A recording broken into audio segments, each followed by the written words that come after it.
नमस्कार दोस्तों, स्वागत है आपका अपने YouTube चैनल पर। तो चलिए शुरू करते हैं। अध्याय 4, औद्योगिकीकरण का युग।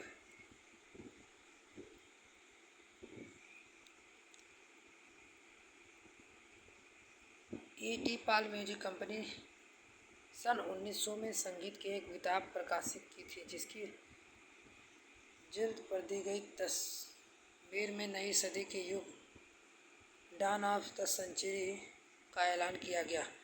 जैसा कि आप इस चित्र में देख सकते हैं, इस तस्वीर के मध्य में एक देवी जैसी तस्वीर है। यह देवी हाथ में एक नई शताब्दी का ध्वजा प्रगति पर फरिश्ता दिखाई देती है। उस समय एक पाँव रखे उसका एक पाँव पंखे वाले पहिए पर टिका हुआ है। यह पहिया समय का प्रतीक है। उसकी उड़ान भविष्य की ओर है। उसके पीछे उन्नति और चिन्ह तैर रहे हैं: रेलवे, कैमरा, मशीनरी, प्रिंट और कारखाना।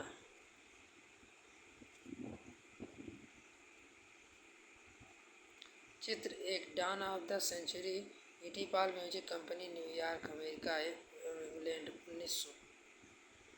मशीन और तकनीक या महिमा मंडन एक अन्य तस्वीरों में और भी ज़्यादा साफ दिखाई देती है। यह तस्वीर एक व्यापारी पत्रिका के पन्नों पर 100 साल पहले से भी पहले छापी गई। चित्र 2, इस तस्वीर में जो दो जादूगर दिखाए गए हैं। ऊपर वाले हिस्से में बर्च इलाके में अलादीन और जिसने अपने जादुई चिराग को रगड़कर एक भव्य महल का निर्माण कर दिया। नीचे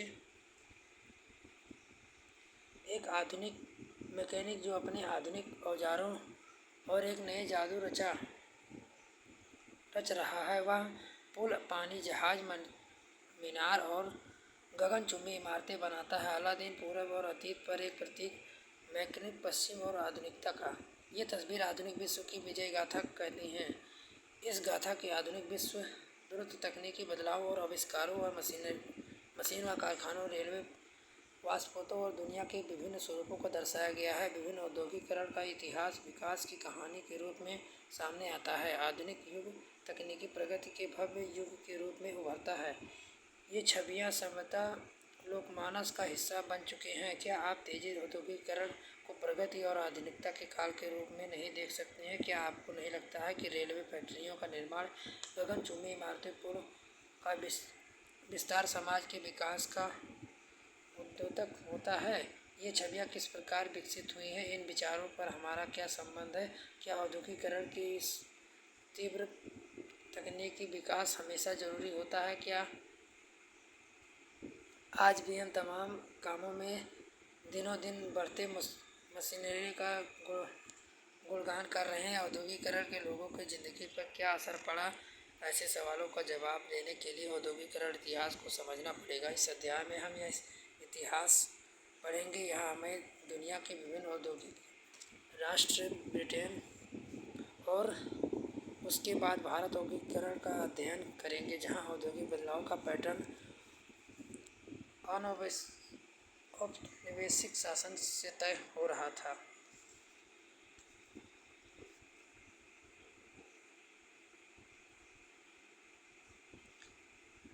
चित्र 2, जादूगर, इंडियन प्रिंट, तब प्रकाशित 26 जनवरी 1901। औद्योगिक क्रांति से पहले औद्योगिकीकरण के आकार अक्सर हम कारखानों के विकास के साथ ही जोड़कर देखते हैं। जब हम औद्योगिक उत्पादन की बात करते हैं तो हमारा आशय फैक्ट्रियों से होने वाले उत्पादन से होता है। जब हम औद्योगिक मजदूरों की बात करते हैं तो हमारा आशय कारखानों में काम करने वाले मजदूर।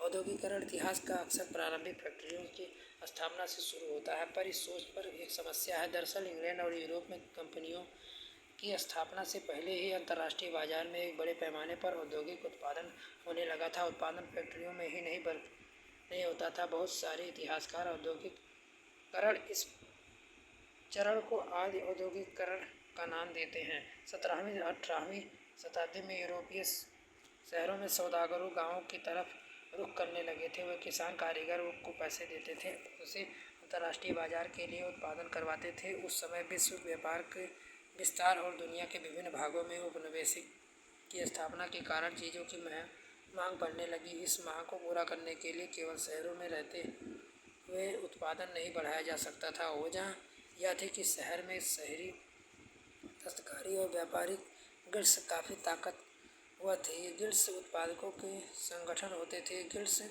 से जुड़े उत्पादन कारीगर की प्रशिक्षण देते थे, उत्पादकों को नियंत्रण, प्रतिस्पर्धा और मूल्य तय करते थे, व्यवसाय में नए लोगों को आने से रोकते थे। शासकों में विभिन्न गिल्ड्स को खास उत्पादकों के उत्पादन और व्यापार में एक अधिकार दिया जाता था। फलस्वरूप एक नए व्यापारिक शहरों कारोबारी नहीं कर सकते थे, इसलिए वे गाँवों की तरफ जाने लगे। गाँव में गरीब काश्तकार, दस्तकार, सौदागर के लिए काम करने लगे। जैसा कि आपने पिछले साल पाठ्य पुस्तक में देखा है, एक ऐसा समय जब खुले खेत खत्म होते जा रहे थे, कामसन बड़ाबंदी की जा रही थी, तब अब तक अपनी रोजी रोटी के लिए साझा जमीनों के जलावन की और लकड़ी, बेरियां, सब्जियां, सूखा चारा आदि बीन काम चलाने वाले छोटे किसान गरीब की आमदनी नए स्रोत ढूंढ रहे थे। बहुतों के पास छोटे मोटे खेत तो, लेकिन उनके घर सारे बोझ पेट नहीं भर सकता था, इसलिए सौदागर वहां आए और उन्हें माल पैदा करने के लिए पैगमी रकम दी। किसान फौरन तैयार हुए। सौदागर के लिए कम करते हुए गांव में ही रहते हुए अपने छोटे छोटे खेतों को भी संभाल सकते थे।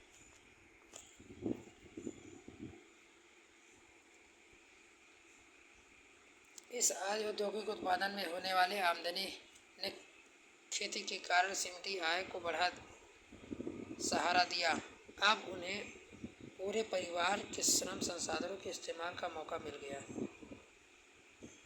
कारखानों का उदय। इंग्लैंड के सबसे पहले 1730 के दशक कारखाने खुलने, उनकी संख्या में तेजी से इजाफा 18वीं शताब्दी के आखिर में हुआ। कपास काटन नए युग का पहला प्रतीक थी। 19वीं सदी के आखिर में कपास उत्पादन के भारी बढ़ोतरी में 1970 ब्रिटेन अपने कपास उद्योग की ज़रूरतों को पूरा करने के लिए 25 लाख पौंड कच्चे माल आयात करता था। 1787 में यह आयात बढ़कर 220 लाख पौंड तक पहुंच गया।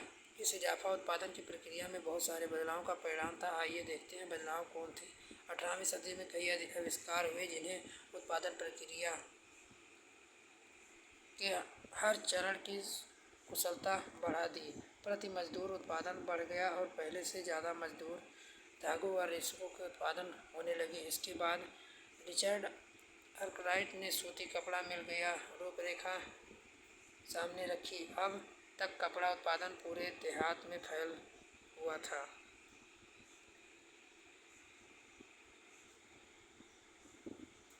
19वीं सदी की शुरुआत में कारखाने इंग्लैंड के उद्देश्य पर अभिन्न अंग बन गए थे। ये नए कारखाने इतने विशाल और नई प्रौद्योगिकी की ताकत इतनी जादुई दिखाई देती थी कि उसी समय लोगों की आंखों में चौंधिया जाती थी कि लोगों को ध्यान कारखाने पर टिका रह जाता था। वह इस बात को मानने भूल जाते थे कि उनकी आंखों को ओझल गलियों और वर्कशॉप में भी अभी उत्पादन चालू है। औद्योगिक परिवर्तन की रफ्तार। औद्योगिकरण की प्रक्रिया कितनी तेज थी। औद्योगिकरण का मतलब केवल फैक्ट्रियों उद्योग के विकास तक ही सीमित नहीं होता था। पहला सूती उद्योग और कपास उद्योग ब्रिटेन में सबसे फलते फूलते उद्योग थे। तेजी से बढ़ता कपास 1840 के दशक में औद्योगिकरण के पहले चरण में सबसे बड़ा उद्योग बन चुका था। इसके बाद लोहा स्टील उद्योग आगे निकल गया। 1840 दशक में इंग्लैंड 1860 के दशक औपनिवेशिक रेलवे का विस्तार होने लगा। फलस्वरूप लोहे और स्टील की ज़रूरत तेज़ी से बढ़ने लगी। 1873 में ब्रिटेन लोहा और स्टील निर्यात का मूल्य लगभग 7.7 करोड़ पोलैंड हो गया। यह राशि इंग्लैंड के कपास निर्यातक के मूल्य से दोगुनी थी। दूसरा, नए उद्योग परंपरागत उद्योग को इतनी आसानी से हाशिए पर नहीं ढकेल सकते थे। 19वीं सदी के आखिर में भी तकनीकी रूप विकसित औद्योगिक क्षेत्रों में काम करने वाले मजदूरों की संख्या में कुल मजदूरों में 20% ज़्यादा नहीं थे। कपड़ा उद्योग में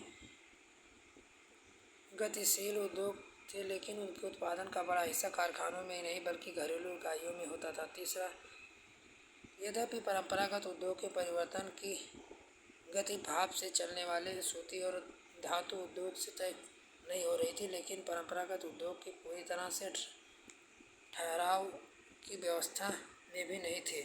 खाद्य प्रसंस्करण, निर्माण, पटली, कांच के काम, चर्म शोध, फर्नीचर, औजार उत्पादन जैसे बहुत सारे गैर मशीनरी क्षेत्रों में तरक्की हो रही थी। मुख्य रूप से साधारण और छोटे आविष्कारों का ही परिणाम था। इस बात को समझने के लिए आइए भाप इंजन का उदाहरण जेम्स वाट के न्यूटन द्वारा बनाए गए भाप इंजन के सुधार किए गए 1871 में नए इंजन की पेटेंट करा लिया। इस मॉडल का उत्पादन उनके दोस्त उद्योगपति मैथ्यू बोल्टन ने किया, पर सालों तक उसकी कोई खरीदारी नहीं मिला। 19वीं सदी की शुरुआत में पूरे इंग्लैंड में भाप के सिर्फ 302 इंजन थे। इससे 80 इंजन सूती उद्योग और 9 ऊन उद्योग और बाकी खनन, नहर निर्माण और लौह कार्यों के इस्तेमाल हो रहे थे। किसी उद्योग के भाप इंजनों का इस्तेमाल नहीं काफ़ी समय बाद तक नहीं हुआ, यानी मजदूरों की उत्पादन क्षमता को कई गुना बढ़ाने की संभावना वाली शक्तिशाली प्रौद्योगिकी को अपनाने की उद्योगी बहुत हिचकाए रहे थे। अब इतिहासकार इस बात को मानने लगे थे कि 19वीं सदी के मध्य में औसतन मजदूर मशीनों पर काम करने वाले नहीं बल्कि परंपरागत कारीगर और मजदूर ही होते थे। हाथ का श्रम और वाष्प शक्ति। विक्टोरिया कालीन ब्रिटेन मानव श्रम की कोई कमी नहीं थी। गरीब किसान और बेकार लोग कामकाज की तलाश में बड़ी संख्या में शहरों में जाते थे। जैसा कि आप जानने, और जब श्रमिक बहुतायत होती थी तो वेतन गिर जाते थे, इसलिए उद्योगपतियों को श्रमिक की कमी या वेतन मद में भारी लागत जैसी कोई परेशानी नहीं होती थी। उन्हें ऐसी मशीनरों को कोई दिलचस्पी नहीं थी जिनके कारण मजदूरों से छुटकारा मिल जाए, जिन पर बहुत ज़्यादा खर्चा आने वाला हो। बहुत सारे उद्योगों में श्रमिकों की मांग मौसमी आधार पर घटती बढ़ती रहती थी। गैस घरों और शराब खानों में जाड़ों के दौरान खास काम रहता था। इस दौरान ज़्यादा मजदूर की ज़रूरत होती थी। क्रिसमस के समय बुक बाइंडरों और प्रिंटरों को दिसंबर से पहले अतिरिक्त मजदूर की दरकार रहती थी। बंदरगाहों पर जहाज़ों और मरम्मत और साफ सफाई व सजावट कामकाज से जुड़े जाड़ों में ही किया जाता था। जिन उद्योगों में मौसम का साथ उत्पादन घटता बढ़ता रहता था, वहाँ उद्योगपति मशीनों की बजाय मजदूरों को ही काम पर रखना पसंद करते थे। बहुत सारे उत्पादन केवल हाथ से ही तैयार किए जाते थे। मशीनों से एक जैसे तय किस्म के उत्पादन ही बड़ी संख्या में बनाए जाते थे। लेकिन बाजार में अक्सर बारीक डिजाइन और खासकर आकारों वाली चीज़ों की काफ़ी मांग रहती थी। उदाहरण के लिए ब्रिटेन में 19वीं सदी के 500 तरह के हथौड़े और 45 तरह की कुल्हाड़ियाँ बनाई जाती थी। इन्हें बनवाने के लिए यांत्रिकी प्रौद्योगिकी ही नहीं बल्कि इंसानी निपुणता की ज़रूरत थी। मजदूरों की ज़िंदगी। बाजार में श्रम और बहुतायत से मजदूरों की ज़िंदगी प्रभावित हुई। जैसे ही नौकरियों की खबर गांव तक पहुंची, सैकड़ों तादाद में लोगों को हुजूम शहरों की ओर तरफ बढ़ने लगा। नौकरी मिलने की संभावना यदि दोस्त कुनबे करने के जरिए जान पहचान पर निर्भर करता था। अगर किसी कारखाने में आपका रिश्तेदार या दोस्त लगा हुआ है तो नौकरी मिलने की संभावना ज़्यादा रहती थी। सबके पास ऐसे सामाजिक संपर्क नहीं होते थे। रोजगार चाहने वाले बहुत सारे लोगों के हफ्तों इंतजार करना पड़ता था। वे पुलों के नीचे रैन बसेरे रातें काटते थे। कुछ बेरोजगार शहर में बने निजी रैन बसेरों में रहते थे। कुछ सारे निर्धन कानून विभाग द्वारा चलाए जा रहे अस्थायी बसेरों में रुकते थे। 19वीं सदी की शुरुआत में वेतन की कुछ सुधार आया, लेकिन इससे मजदूरों का हालत बेहतर का पता नहीं चला। औसतन आंकड़ों से अलग थलग व्यवसायों के बीच आने वाले फर्क और साल दर साल होने वाले बड़े उतार चढ़ाव के छिपे रह जाते थे। मिसाल के तौर पर जब लंबे नेपोलियन युद्ध के दौरान कीमतें तेजी से बढ़ी तो मजदूरों की आय के वास्तविक मूल्य में भारी कमी आ गई। अब उन्हें वेतन तो पहले जितना मिलता था, लेकिन उन्हें पहले जितनी चीज़ें नहीं खरीद सकते थे। मजदूरों की आमदनी भी सिर्फ वेतन दर पर ही निर्भर नहीं होती थी। रोजगार की अवधि भी बहुत महत्वपूर्ण थी। मजदूरों की औसतन दैनिक आय इससे तय होती थी कि उन्होंने कितने दिन काम किया। 19वीं सदी के मध्य में सबसे अच्छे हालात में लगभग 10% शहरी आबादी निर्यात करीबी 1830 के दशक में आई आर्थिक मंदी जैसे दौरे में बेरोजगारों की संख्या विभिन्न क्षेत्रों में 35 से 75% तक पहुंच गई। 1840 के दशक बाद शहरों में निर्माण की गतिविधियों में तेजी से बढ़ी। लोगों के लिए नए रोजगार पैदा हुए, सड़कों चौड़ी हुई, नए रेलवे स्टेशन बने, रेलवे लाइन विस्तार हुआ, सुरंगें बनाई, निकासी सीवर व्यवस्था बिछाई गई, नदियां तटबंध बनाए गए। परिवहन उद्योग काम करने वाली संख्या 1840 के दशक में दोगुनी और 30 सालों में एक बार फिर दोगुना हो गई। उपनिवेशिक और औद्योगिकरण। आइए भारत पर नज़र डालें, देखें कि उपनिवेशिक और औद्योगिकरण कैसे होता है। यहाँ कारखाना उद्योग के साथ साथ गैर मशीनरी क्षेत्र में ध्यान देंगे। हमारा अध्ययन मुख्य रूप से कपड़ा उद्योग पर ही सीमित रहेगा। भारतीय कपड़े का युग। मशीन उद्योग के युग में पहले अंतर्राष्ट्रीय कपड़ा बाजार भारत के रेशमी और सूती उत्पादों पर ही दबदबा रहता था। बहुत सारे देशों में मोटा कपास पैदा होता था, लेकिन भारत में पैदा होने वाले कपास महीन किस्म की था। अर्मियन और फारसी सौदागर पंजाब और अफगानिस्तान, पूर्वी फारस और मध्य एशिया के रास्ते यह चीज़ें लेकर जाते थे। यहाँ बने महीन कपड़े धान ऊँटों की पीठ पर लाद कर पश्चिमोत्तर सीमा पर पहाड़ी दर्रों के रेगिस्तान के पार ले जाते थे। मुख्य औपनिवेशिक बंदरगाहों से फलता फूलता समुद्री व्यापार चलता था। गुजरात के तट पर स्थित सूरत बंदरगाह के जरिए भारत खाड़ी, लाल सागर और बंदरगाहों से जुड़ा हुआ था। कोरोमंडल तट में मछलीपट्टनम और बंगाल में हुगली के मध्य में दक्षिण पूर्वी एशिया बंदरगाहों के साथ खूब व्यापार चला। निर्यात व्यापार के इस नेटवर्क में बहुत सारे भारतीय व्यापारी के बैंकरें सक्रिय थे।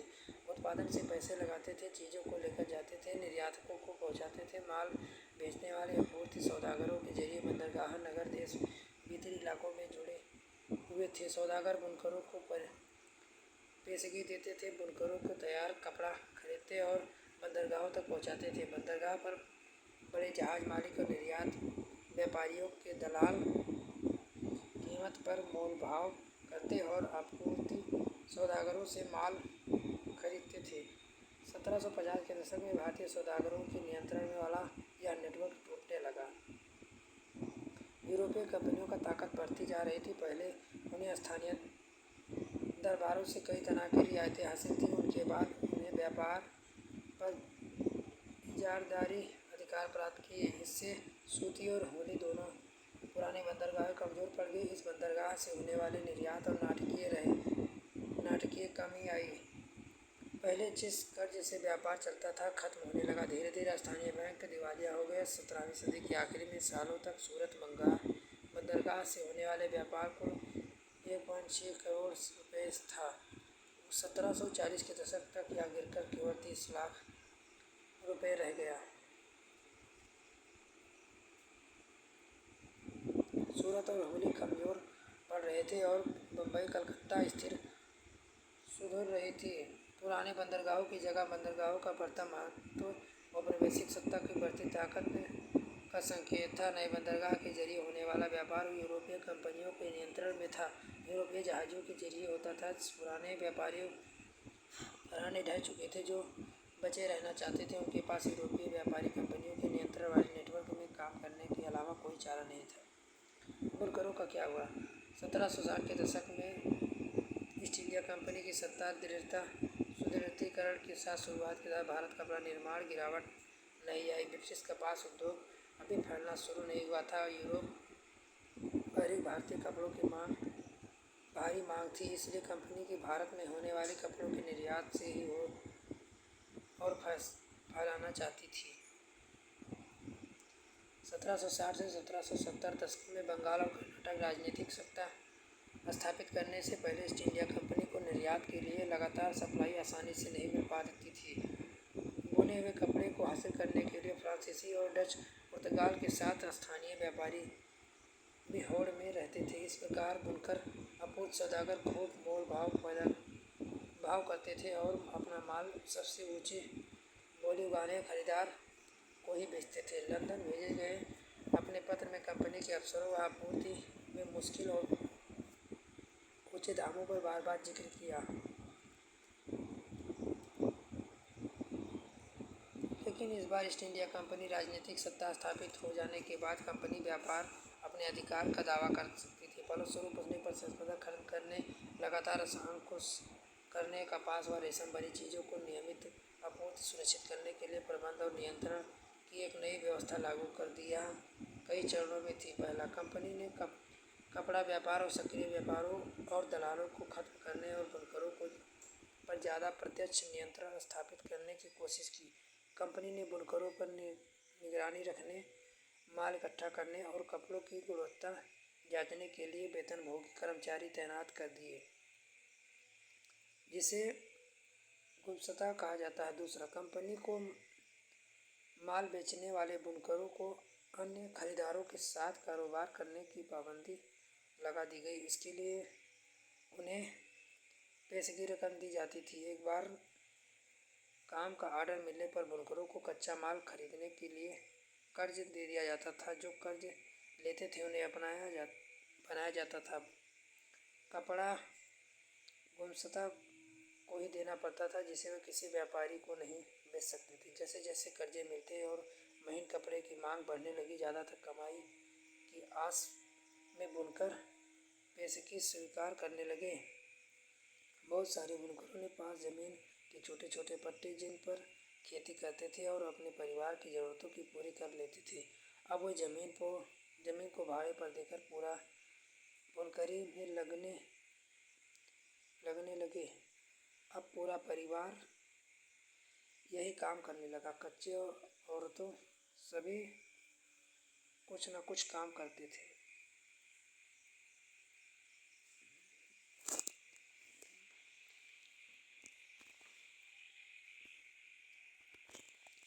कर्नाटक और बंगाल में बहुत सारे स्थानों पर बुनकरों और गांव छोड़कर चले गए। वह रिश्तेदारों और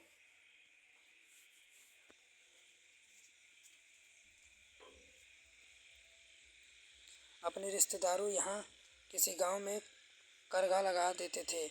कई स्थानों पर कंपनी उसके अफसरों का विरोध करते हुए गांव के व्यापारियों के साथ मिलकर बुनकरों ने बगावत कर दी। कुछ समय बाद बहुत सारे बुनकर कर्ज लौटाने से इनकार करने लगे। उन्हें कारखाने बंद करने के लिए खेतों में मजदूरी करने लगे।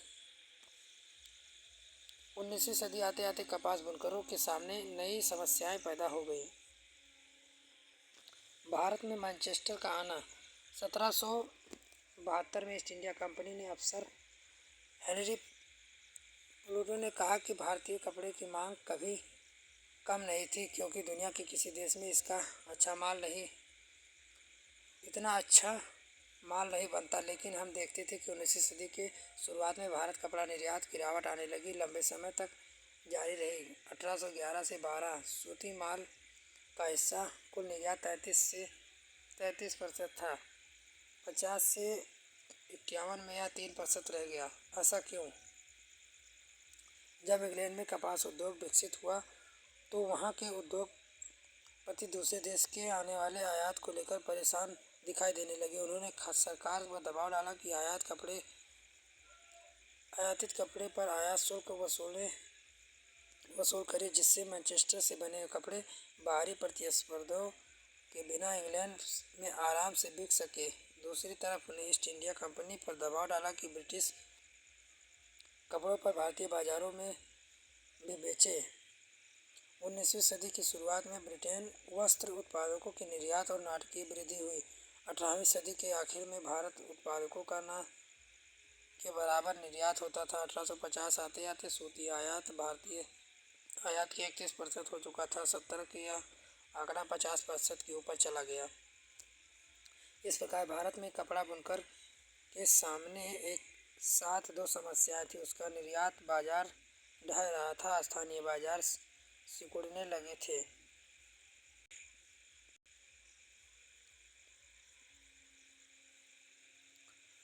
स्थानीय बाजार मैनचेस्टर आयातित मालों की भरमार थी। कम लागत पर मशीनरों से बनने वाले आयातित कपास उत्पादन इतने सस्ते थे कि बुनकर उसका मुकाबला नहीं कर सकते थे। 1850 के दशक तक देश के ज़्यादातर बुनकर इलाकों में गिरावट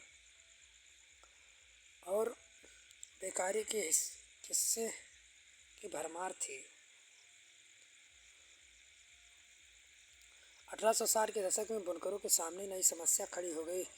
उन्हें अच्छी कपास नहीं मिल रही थी। जब अमेरिका महायुद्ध शुरू हुआ तो अमेरिकी की कपास के आमद बंद हो गई। ब्रिटेन भारत से कच्चा माल मंगाने लगा। भारत से कच्चा माल निर्यात इस वृद्धि के उसकी कीमत आसमान छूने लगी। भारतीय बुनकरों को कच्चे माल के लाले पड़ गए। मनमानी कीमतों पर कच्चे माल खरीदनी पड़ी। ऐसी सूरत में बुनकरी के सहारे पेट पालना संभव नहीं था।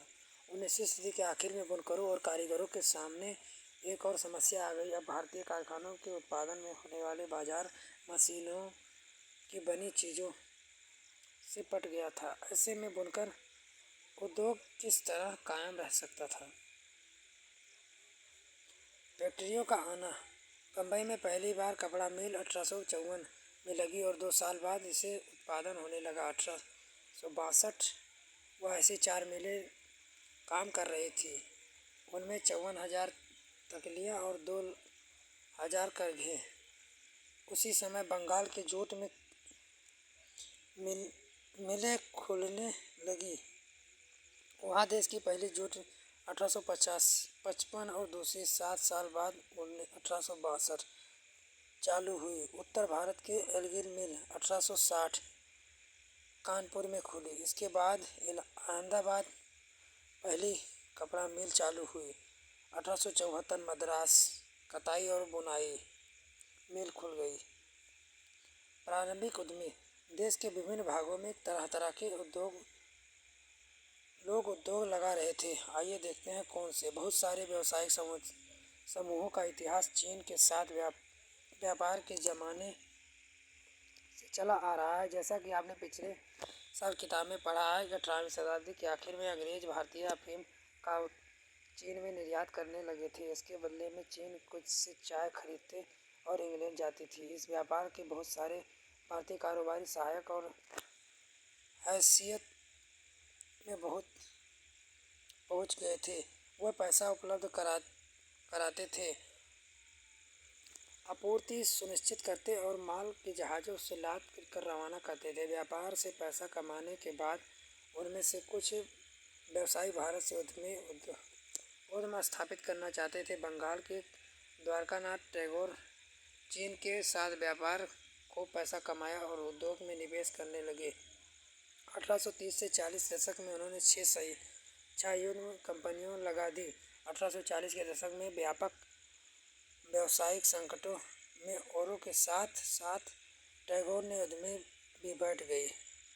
19वीं सदी के चीन के साथ व्यापार करने वाली बहुत सारी व्यावसायिक सफल उद्योगी भी साबित हुई। बम्बई आदि।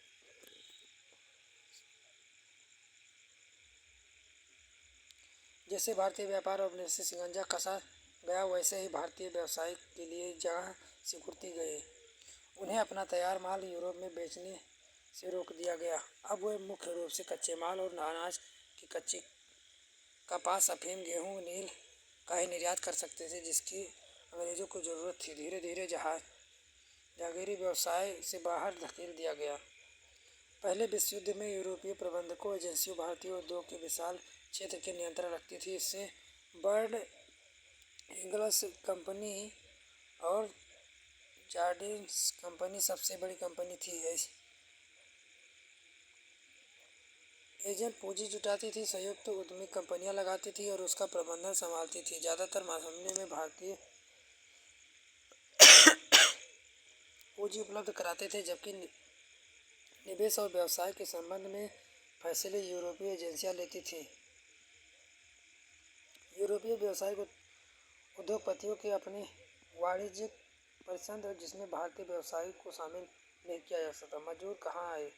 फैक्ट्रियाँ होंगी तो मजदूर भी होंगे। फैक्ट्रियों के विस्तार से मजदूरों की मांग बढ़ने लगी। 1900 में भारतीय में 5,84,000 मजदूर काम करते थे। 1946 में यह संख्या बढ़कर 24,36,000 हो चुकी थी। ये मजदूर कहाँ से आए? ज़्यादातर औद्योगिक इलाके से मजदूर आसपास के ज़िले से आते थे। जिन किसान कारीगर के गांव काम नहीं मिलता था, औद्योगिक केंद्रों में तरफ जाने लगे। 1911 में बम्बई सूती कपड़ा उद्योग में काम करने वाले 50% से ज़्यादा मजदूर पास के रत्नागिरी जिले से आते थे। कानपुर के मिलों में काम करने वाले ज़्यादातर कानपुर जिले के ही गांव से आते थे। मिल मजदूर बीच बीच में अपने गांव जाते थे।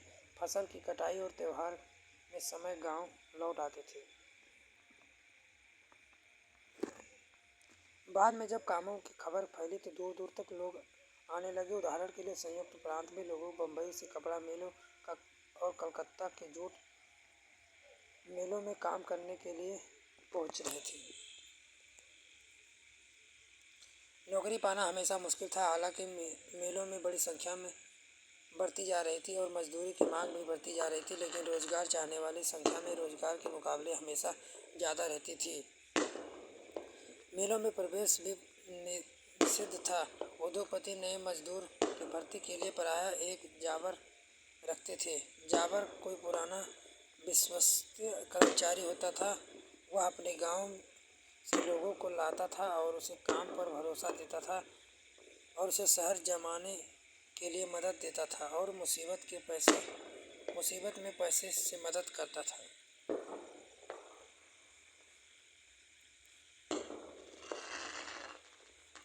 औद्योगिक विकास का अनूठापन। भारत में औद्योगिक उत्पादन और वर्चस्व रखने वाली यूरोपीय प्रबंधकीय एजेंसियों की कुछ खास तरह के उत्पादकों में ही दिलचस्पी थी। उन्होंने औपनिवेशिक सरकार की सस्ती कीमतों पर जमीन लेकर चाय अफीम के बागान लगाए और खनन नील जूट व्यवसाय से पैसे का निवेश किया। इससे ज़्यादातर ऐसे उत्पादन की थी जिसकी भारत में बिक्री के लिए नहीं बल्कि मुख्य रूप से निर्यात के लिए आवश्यकता थी। 19वीं सदी के आखिर में जब भारतीय व्यवसायिक उद्योग लगने लगे तो उन्हें भारतीय बाजार में मैनचेस्टर की बनी चीज़ों से प्रतिस्पर्धा नहीं थी। भारत आने वाले ब्रिटिश मालों में धागा बहुत अच्छा नहीं था, इसलिए भारत से शुरुआती सूती मिलने वाले कपड़ों की बजाय मोटे सूती धागे बनाए जाते थे। जब धागे का आयात किया जाता था तो वह हमेशा बेहतर किस्म का होता था। भारतीय कताई मिल बनने के धागे का भारत में हथकरघा बुनकर इस्तेमाल करते थे, जो चीन से निर्यात कर दिया जाता था। पहले विश्व युद्ध तक औद्योगिक विकास धीमा रहा। युद्ध के एक बिल्कुल नई स्थिति पैदा हो गई थी। ब्रिटिश कारखाने सेना की ज़रूरत को पूरा करने के लिए युद्ध संबंधी उत्पादन में व्यस्त थे, इसलिए भारत के मैनचेस्टर के माल का आयात कम हो गया था। भारतीय बाजारों में रातों रात एक विशाल देसी बाजार मिल गया। युद्ध लंबा खिंचता तो भारतीय कारखानों में फौज के लिए जूट की बोरियां, फौजियों के लिए वर्दी के कपड़े, टेंट, चमड़े के जूते, घोड़े खच्चर की जीन, बहुत सारे अन्य सामान बनाने लगे। नए कारखाने लगाए गए। पुराने कारखाने पालियों में चलने लगे। कुछ सारे मजदूर काम पर रखा गया। हर एक पहले से ज़्यादा समय तक काम करना पड़ता था। युद्ध के दौरान औपनिवेशिक उत्पादन तेजी से बढ़ा। लघु उद्योग की बहुलता। हालांकि युद्ध के बाद फैक्ट्रियां उद्योग में लगातार इजाफा हुआ, लेकिन अर्थव्यवस्था में विशाल उद्योग का हिस्सा बहुत छोटा था। उसमें से ज़्यादातर 1911 में 67% बंगाल और बम्बई में स्थित था। बाकी पूरे देश में छोटे छोटे स्तर पर दबदबा रहा। पंजीकृत फैक्ट्रियों में कुल औद्योगिक श्रम शक्ति का बहुत छोटा हिस्सा काम करता था। यह संख्या 1911 में 5% था, 1931 में 10% था। बाकी मजदूर गली मोहल्ले में स्थित छोटे छोटे वर्कशॉप और घरेलू इकाइयों में काम करते थे। कुछ मामलों में तो 20वीं सदी के दौरान हाथ से होने वाले उत्पादन दरअसल इजाफा हुआ था। बाद में हथकरघा क्षेत्र के बारे में सही, जिसकी हमने पीछे चर्चा की, मशीनें निर्मित धागे से 19वीं सदी में कताई उद्योग को खत्म कर दिया। लेकिन तमाम समस्याओं के बावजूद बुनकर अपना व्यवसाय किसी तरह से चलाते थे। 20वीं सदी में हथकरघों के बने कपड़े उत्पादन में लगातार सुधार हुआ। 1900 से 1940 के बीच यह 3 गुना हो चुका था।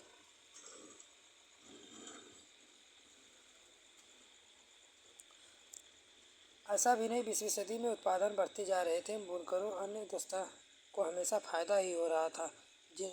उनकी ज़िंदगी बहुत कठोर थी। उन्हें दिन रात काम करना पड़ता था। अक्सर पूरा परिवार, बच्चे, बूढ़े, औरत, दिन रात औरतें उत्पादन किसी न किसी काम में हाथ बटाना था। लेकिन फैक्ट्रियों के युग अतीत के अवशेष भर नहीं थे। उनका जीवन और श्रम औद्योगिकरण की प्रक्रिया का अभिन्न अंग थे।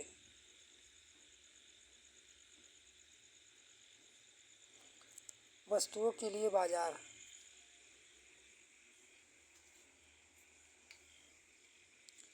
हम देख चुके हैं कि किस तरह से ब्रिटिश निर्माताओं ने भारतीय बाजार पर कब्जे के लिए प्रयास किया। किस तरह से भारतीय बुनकरों व दस्तकारों, व्यापारियों व उद्योगपतियों ने औपनिवेशिक नियंत्रण पर विरोध किया, आयात शुल्क सुरक्षा के लिए मांग उठाई, अपने लिए जगह बनाई और अपने माल के लिए बाजार फैलाने का प्रयास किया। जब नई चीज़ें बनी तो लोगों ने उन्हें खरीदने के लिए प्रेरित करना पड़ा। लेकिन लोगों को लगना चाहिए कि उनके उत्पादन की ज़रूरत है। इसके लिए क्या किया? नए उपभोग पैदा करने के लिए तरीका विज्ञापन है। जैसा कि आप जानते हैं, विज्ञापन विभिन्न उत्पादों की ज़रूरत वांछनीय बना देता है। ये लोगों की जो सोच को बदल देते हैं, नई ज़रूरतें पैदा करते हैं। हम आज ऐसी दुनिया में हैं जहाँ चारों ओर विज्ञापन छाए हैं। अखबार, पत्रिका, हेडसिंग, दीवारें, टेलीविज़न पर्दे, जगह विज्ञापन छाए हैं। लेकिन हम इतिहास के पीछे मुड़ कर देखना तो पता चलता है, औद्योगिकरण की शुरुआत में ही विज्ञापनों ने विभिन्न उत्पादों को बाजार में फैलाने और नई उपभोक्ता संस्कृति रचने में अपनी भूमिका निभाई है। जब मैनचेस्टर में उद्योगपतियों ने भारत में कपड़ा बेचना शुरू किया तो कपड़े के बंडलों पर लेबल लगाने लगे। लेबल का फ़ायदा यह होता था कि खरीदारों को कंपनी का नाम, उत्पादन और जगह का पता चलता था। लेबल ही चीज़ों की गुणवत्ता और प्रतीक था। जब किसी लेबल पर 4 मोटे अक्षरों पर मेड इन मैनचेस्टर लिखा होता तो खरीदारों को कपड़ा खरीदने में किसी तरह से डर नहीं लगता था। लेबलों पर सिर्फ शब्द और अक्षर ही नहीं होते थे, उन पर तस्वीरों से बनी होती थी, अक्सर बहुत सुंदर होती थी। अगर हम पुराने लेबलों को देखते हैं तो उनके निर्माताओं की सोच, उनके हिसाब किताब, लोगों को आकर्षित करने के तरीके पर अंदाज़ा लगा सकते हैं।